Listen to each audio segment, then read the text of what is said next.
Graphics Blend, your news for all things graphics. I'm Cy Magnum. And I'm Yvette Claus. Once a year, we at RG Blend like to present the industry with a new face emerging from college and facing the world wishing they had gone to graduate school.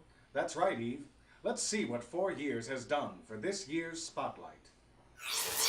Our newest graduate is Andrew Hollis. He hails from Regent University and has acquired a Bachelor of Arts in Animation. His focus is mostly on computer graphics and special effects. We caught up with him recently for an interview.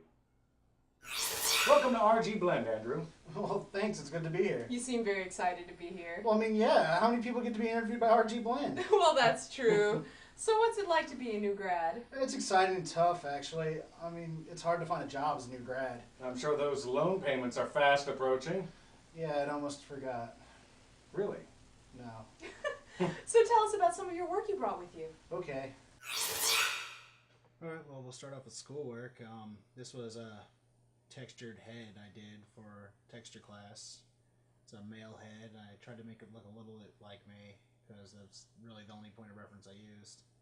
I added in some render passes to add more depth and field, and then composite it all together to get the final product.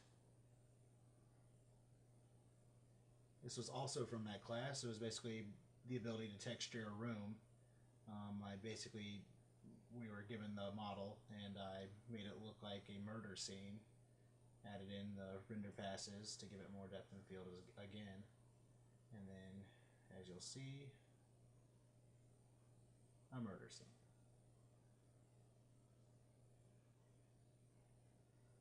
This was a part of my final project. It was the hallway from my animation that I did.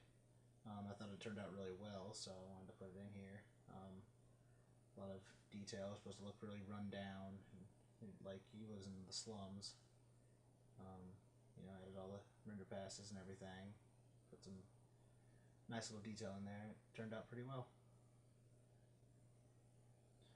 This is when I actually got really good at doing what I do. This is the models of a D&D project I was doing. This is the inside of a citadel in the game world that I made up for it.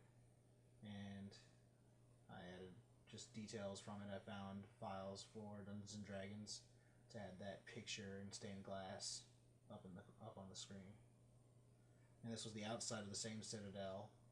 As you'll be able to see, there's a recurring theme of that gauntlet stained glass on the citadel. I got brushes for the trees and bushes and put them all throughout just to add a lot of detail to it.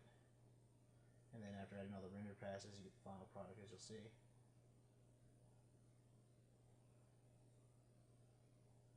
And this was just my attempt to do hyper-realism, to get as close to real as possible. And I think it turned out really well. I modeled everything to look like a real object.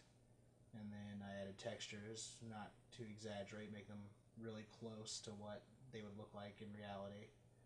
And then after adding all the render passes and using proper lighting, I think it turned out exactly how I wanted it. Is there anything else you've done? Well, I did design and implement all the graphics for RG Blend. Wow, that's impressive. And I wish we could talk about it further, but we're unfortunately out of time. It was great talking to you. You too. One more year, one more promising graduate. Maybe soon we'll hear some promising news from Andrew. But as of right now, I'm still Cy Magnum. And I'm Yvette Claus, and this has been Real Graphics Blend.